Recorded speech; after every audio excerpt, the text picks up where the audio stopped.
This is Southern Cross News with Joe Palmer. Good evening everyone and welcome to Southern Cross News. Authorities are investigating two new reports of fruit being spiked in Tasmania, with a locally grown apple and a strawberry the latest cases. Public Health says all Tasmanians need to cut up all fruit before consumption, as the Prime Minister announces tougher penalties for culprits. Police and public health authorities confirming two more cases this afternoon, including reports of a strawberry punnet bought from Kingston Town Shopping Centre was spiked with a 2-centimetre metal object. They were discovered by the mother of a 2-year-old child who was eating the fruit. She managed to recover the contaminated item from. It's the second case concerning the brand Pinata, but the company says it uses a metal detector on all its products before they can be sold. One of the challenges is the supply chain and the opportunities that potentially exist for contaminants to be introduced at various points along the path from the paddock to the factory to the distribution and so on. Reports of another foreign object located inside a locally grown apple bought from the Shoreline Shopping Centre. It was being prepared to feed to a pet, also triggering a major statewide response. If Tasmanians wish to protect themselves against that wider risk, I would advise them to cut up all fruit into small pieces as this issue is progressing with time. It's a crisis across the country, with the Prime Minister ramping up penalties for those responsible. Jail time for contaminating food now up to 15 years. This is not on. This is just not on in this country. There's over 100 cases nationwide, many copycats and hoaxes. A new penalty of 10 years jail to target reckless behaviour. It's not a joke. It's not funny. You're putting the livelihoods of hard-working Australians at risk, and you're scaring children, and you're a coward and you're a grub. Tasmanians asked to not stop eating fresh produce, with concerns over health and the major impact this crisis is having on our farmers and their workers. Louise Hedger, Southern Cross News. The Royal Hobart Hospital's ability to handle increased demand has again come under fire. A controversial draft plan has called for new spaces to be opened for patients waiting to go home in an attempt to free up beds. But it's already dividing medical professionals. A draft plan attempting to bring the Royal Hobart Hospital's embattled emergency department back under control at times of peak demand, proposing new space such as this storage room be opened for patients waiting to go home, freeing up beds on the wards. Patients are ready for discharge, they're waiting for scripts, they're waiting for somebody to pick them up. They often will be waiting in a bed while somebody who's very sick in the emergency department is unable to get into that bed. The leaked draft overcapacity protocol says the Royal Hobart Hospital continues to operate with a deteriorating escalation status, and an overcapacity space is not necessarily a bed space, rather a gym, patient lounge or recess off a corridor. It said no extra staff would be needed, and patients could use a handbell to call staff for help. This is a simple protocol out for consultation, the concepts of which are borrowed from interstate and from overseas, that ensures that we can get those sick patients into beds while the well patients can go home. But frontline workers who wish to remain anonymous labelled it distressing and a case of no confidentiality, no dignity for patients waiting in public spaces. It's been welcomed by the peak medical body, but Labor called it a sign of ongoing crisis at the hospital. The government needs to be investing in alternatives. We could be looking at adequate transit lounges that are properly staffed. It's not ideal, it's not what we want. What we want is to have enough beds so that we don't have to make those sort of decisions, but we do think it's the best thing that we can do in the circumstances. We are 1 year away from the real solution here, which is a new building with 250 extra beds. And a year until of then, a chair and a car. Until then, we've got to be willing to work on solutions that help in the meantime. Michelle Wisby, Southern Cross News. The government has referred the Tasmanian branch of the Labor Party to the Anti-Discrimination Commissioner, calling into question its staff employment practices. Its focus is a party rule which says all political appointments to electorate or ministerial offices must be members of the party and a financial member of a union. The government says the party should drop the long-standing regulation. Taxpayer-funded staff and union. The government will today refer this matter to the Anti-Discrimination Commission for investigation, Madam Speaker. This is a discriminatory practice. It needs to be investigated. In a statement, the Labor Party State Secretary labelled it a political stunt and said the rule has been around for years but had never needed to be enforced. Tasmania Police have today farewelled one of its own. A guard of honour was formed down Launceston's Elizabeth Street to pay tribute to Senior Sergeant Paul Reynolds. The respected officer was deeply involved in the Beaconsfield mine incident. He was also remembered as a mentor to other officers and for his role as a football administrator. The government is about to embark on its largest ever recruitment drive for teachers, putting the call out across the nation. Visiting South Hobart Primary School today, the Education Minister said the government would employ an extra 250 teachers over the next 6 years.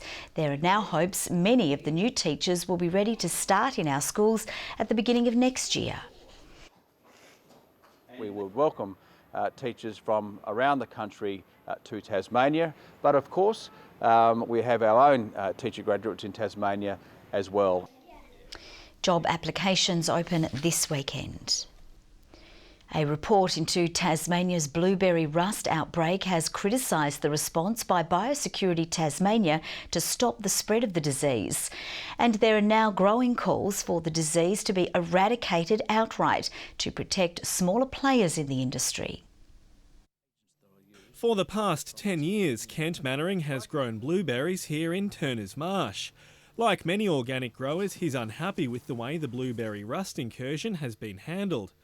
Now those concerns have been backed up by an Upper House inquiry report released today. I think the response was inadequate at the time and has proved to be such by this inquiry. The 147-page report has 10 recommendations, with calls for decisions to be made for the entire industry without squeezing out organic growers, and for the disease to be eradicated rather than controlled. We're saying that should be a primary position of Biosecurity Tasmania to in fact eradicate, rather than manage and maintain. Tasmania's farmers and graziers say that's needed to help organic growers. We didn't have blueberry rust. We now have blueberry rust. The commercial growers can spray for blueberry rust, the organic growers can't. So they're at a disadvantage straight off. In a statement, the government said it would consider the report, adding strict quarantine restrictions still remained in place. The report didn't put a figure on what rust has cost the industry since the first outbreak in 2014. But Mr Mannering wants to see the government throw everything it has at the disease. I think that they ought to adopt the recommendation to move to an eradication program. I know it would be expensive. Just how expensive isn't known. Sean McComish, Southern Cross News. Environmentalists are slamming the use of plastic balloons after a bunch was sighted hundreds of kilometres out to sea. Experts say the issue of animals consuming plastics is heartbreaking and won't go away until major changes are made.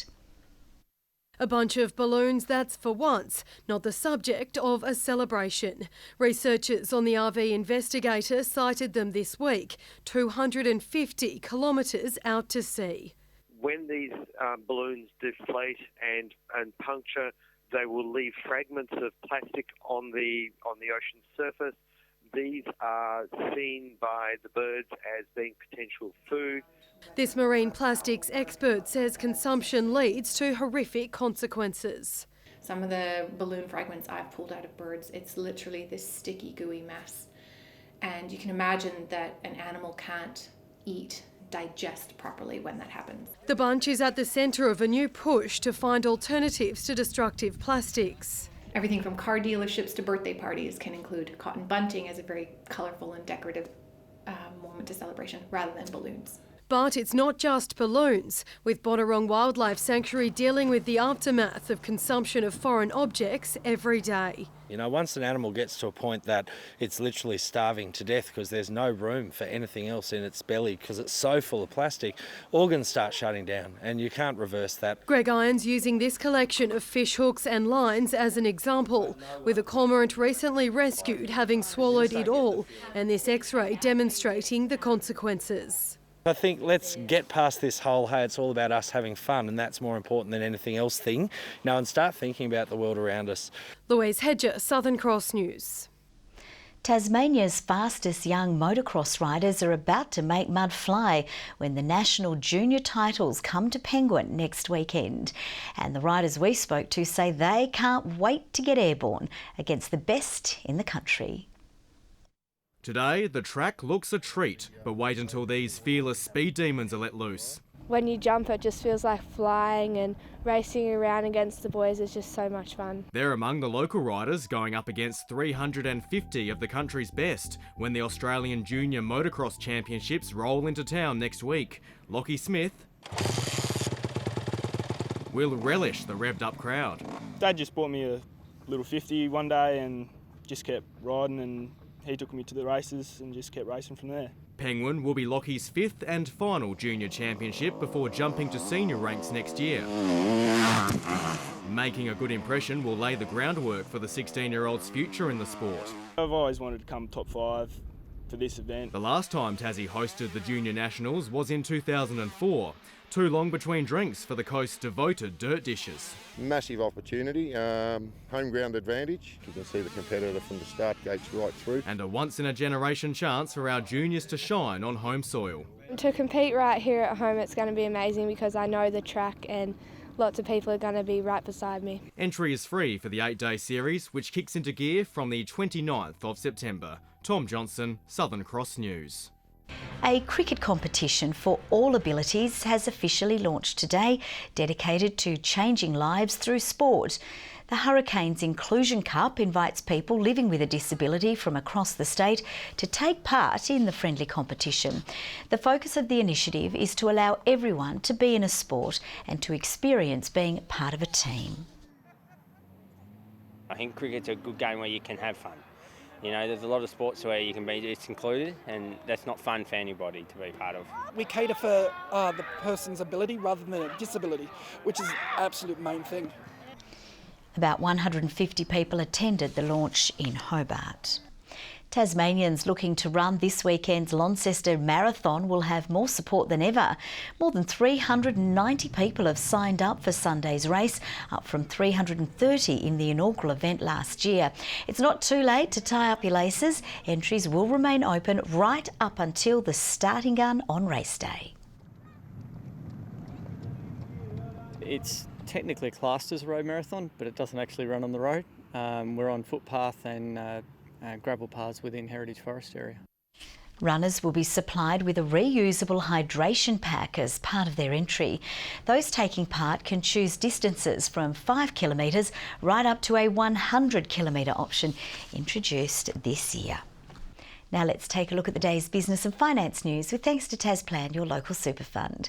Australian shares have closed higher, buoyed by the heavyweight mining sector following improved copper and iron ore prices overnight. The ASX 200 index has risen by 28.5 points.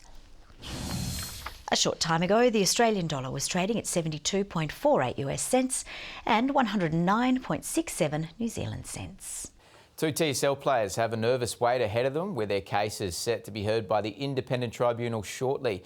North Launceston's Beau Sharman is facing several weeks on the sideline for this hit on Lauderdale's Bryce Walsh during Saturday's grand final at UTAS Stadium, while Glenorchy's Zach Webster is expected to cop around 4 weeks for striking Jacob Gilby during the Pies prelim final loss at Blunston Arena. To cricket, and Matthew Wade has recorded the fastest ever century by a Tasmanian batsman off just 65 deliveries in the side's One-Day Cup opener against Victoria. Tom Rogers and Clive Rose starred with the ball as the Tigers got their domestic season off on a winning note. After a slow start, Wade quickly made up for lost time against his former side, demoralising the Bushrangers' attack en route to his 50. And that's heaved into the grandstand. Good Goodness me, the timing again, exquisite from Matthew Wade. Ben McDermott soon had a half ton of his own as the Tigers' total raced past 150. And with Wade at his devastating best, the milestones kept coming. Third man, that'll be a century, and it might go all the way to the rope before it will. That's a wonderful shot to bring up a wonderful milestone. McDermott had one more boundary left in him before becoming the first casualty of the day. Sliced off the bat. Coming in is Maddinson and diving for the catch and taking it as well. Wade following him to the room shortly after on 117 as Jordan Silk set about picking up the pieces. Cutting well, backward a point. It's a beautiful shot for 4. Falling just short of the ropes on 23, Will Sutherland made him pay, leaving skipper George Bailey to keep the momentum moving. Simon Malenko belting a quick-fire 30 for the cause as the Tigers set a formidable chase of 321. But hopes of an early collapse were quickly dashed as Marcus Harris and Seb Gotch got to work for the Bushrangers. The breakthrough finally coming in the 12th over, courtesy of Jackson Bird. A catch needs to be taken and is taken. Kudos, George Bailey. Marcus Harris showing little respect to Aaron Summers in his Tigers debut, with Tom Rogers demanding it from Cam Smith to claim his first scalp of the domestic season. The spin of Clive Rose enough to unsettle Harris on 69 as young quick Riley Meredith got in on the act to put his side in the box seat.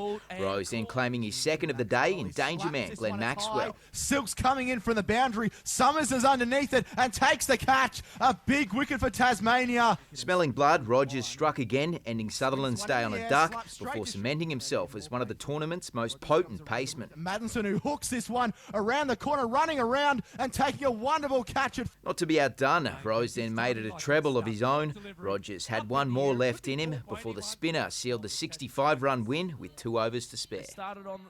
After a disappointing few years under the Tasmanian Roar banner, the state's women's side is preparing for its first WNCL match as the newly branded Tasmanian Tigers. Following their first full pre-season as a group, the squad under new coach Sally Ann Briggs take on ACT in Brisbane on Friday. This is a long-term journey, so there's no pressure of instant results, so to speak, but we've got to be competing for longer periods of the game, and that's what we're going to be trying to do this weekend. Yeah, I think we're in the best position that we ever have been to actually head into round one and really compete. The side is also bolstered by the inclusion of former player and recently named New Zealand captain Amy Satterthwaite for the first 2 matches of the tournament. Young Tasmanian hockey star Jack Welsh has scored his first goal for the Kookaburras overnight. The Aussies raced away to an early 2-goal lead against Malaysia in their opening match at the Darwin International Hockey Open before Welsh hit the scoreboard in just his second match in the green and gold. The Kookaburras cementing themselves as the side to beat in the tournament with a 5-2 win. And finally in sport, after his recent World Championship campaign didn't quite go to plan, Tasmanian mountain biker Sam Fox is picking himself up and having another go. The 18-year-old is setting his sights on the upcoming state and national titles after enduring a stretch of bad luck in Switzerland. Back on his home turf in Trevellyn, Sam Fox has the right attitude after an arduous Under-19 World Championship. Ended up cramping in the second lap, and from then on it was just, sufferfest. Fox was less than a third of the way through the big race when pain cut like a dagger, but the Tasmanian pushed on. Remarkably, he still finished in the top half of the field. It's definitely better for this to happen as a junior. You learn from your mistakes, and I've certainly made a few. Now he's back training on the bike again, and he has the scars to prove it. But nothing compares to the championship's crazy crowds of up to 10,000 people. There was people with chainsaws around the course, there was people with whippersnippers just revving them at you. The only thing I actually remember from the race was an Aussie mooning me at some point. The desire still burns for another world title shot. Fox says he now knows what he's in for the next time he tackles Europe's trails. Really different conditions they race in. They have really raw tracks, quite open. There's a lot of line choice and a lot of roots. Roots seems to be their favourite feature. Tom Johnson, Southern Cross News. Good evening. A big swing in the temperatures today as we plunge below average. Hobart and Devonport 15, Burnie 14, while Launceston 16 was the state's warmest with friendly beaches. The passage of a trough brought a few scattered showers today as well, along with a thunderstorm or two. Strawn had 25 millimetres to 9 a.m, and since then the top fall 18 at Mount Reid. St Helens 15 degrees, Low Head and Ouse 14, Strawn and the Islands 13, Lyoweeney scrambled to a top of 7. Low level cloud over most of the state today, convective cloud and thunderstorm activity off the north northeast. Cloud with a cold front is through New South Wales, extending across the Tasman Sea. A cold pool of air covers a wide region behind that front. A patchy band of cloud pushes inland over Queensland and the NT. A little patchy cloud over southern WA. Tomorrow, the majority of the country under the influence of a high pressure system, a surface trough across Queensland with another off the far west coast. Westerly winds at 15 to 25 knots will shift more norwesterly during the day. They'll increase later to 30 knots over southern waters. There's a 3-metre swell there as well. Strong wind warning between Tasman Island and Low Rocky Point, and another cold night ahead with a frost warning out for parts of the central north, Midlands, northeast and east coast. Tomorrow, Hobart up to 16 degrees for overnight, 16 for Cygnet and partly cloudy for Norfolk and 15 degrees. Yes, avoid looking at the temperatures in the blue boxes. You'll be reaching for the electric blanket. Launceston, 1 overnight, 17 the top tomorrow, 15 for Devonport and a high of 16 for Campbelltown after an early frost. Burnie tomorrow, partly cloudy and fine, 15 the high, 15 also for Smithton, but Strawn, 14 with a shower increasing. And for St Helens, partly cloudy, 16 the maximum, -2 for Fingal, 16 the top later, Swansea warming up to 17 degrees.